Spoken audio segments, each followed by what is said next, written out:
نے تشریف لے آئی اور ان کے سامنے رکھی تاکہ وہ کھا سکیں۔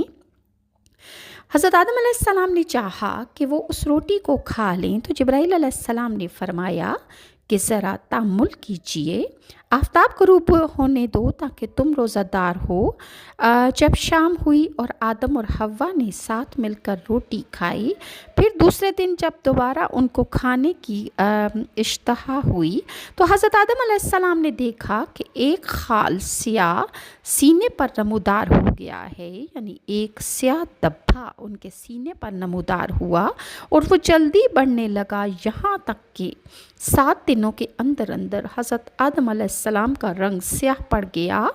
وہ بہت زیادہ خوف زدہ ہو گئے اور ڈرے اور معلوم کیا کہ شاید مجھ پر کوئی دوسری ذلت آن پڑی ہے۔ جبرائیل علیہ السلام حضرت آدم کے پاس تشریف لائے اور آپ نے فرمایا، اے آدم، روزہ رکھ، آج کچھ مت کھا کہ تیرے بدن کی یہ سیاہی روزہ رکھنے سے مٹ جائے گی۔ آدم نے اس دن کچھ نہ کھایا، روزہ رکھا تو ان کے بدن میں کچھ سفیدی آ گئی، اور دوسرے دن جبرائیل علیہ السلام دوبارہ تشریف لائے اور کہنے لگے، تم 2 روز روزہ رکھو تو اللہ تعالیٰ تم کو شفائے کامل بخشے گا، اور ان روزوں کا نام ایام 20 ہے کہ 13ویں، 14ویں، 15ویں تاریخ ہر مہینہ کی حضرت آدم علیہ السلام پر اللہ تعالیٰ نے فرض کیے تھے کہ وہ ان تاریخوں میں روزے رکھیں گے، اور اس زمانے سے لے کر حضرت موسیٰ علیہ السلام کے زمانے تک اسی پر عمل کیا گیا، یعنی 13ویں، 14ویں اور 15ویں کو روزہ رکھا جاتا تھا۔ بس جب حضرت آدم علیہ السلام نے خطۂ ہندوستان میں آ کر مسکن اختیار کیا تو حوا علیہ السلام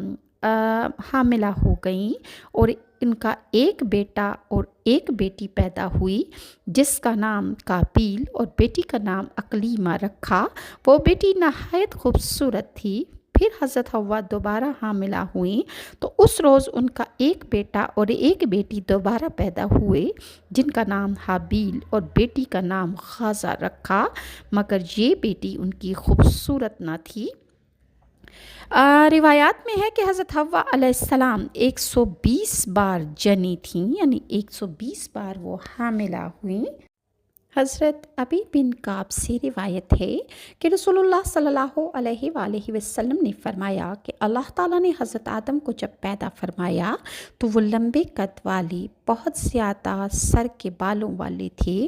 گویا وہ کھجور کا جیسے لمبے درخت کی طرح تھے۔ جب انہوں نے ممنوعہ درخت کا پھل کھایا تو اس وقت ان کا لباس اتر گیا۔ سب سے پہلے ان کے سامنے ان کی شرمگاہ جب ظاہر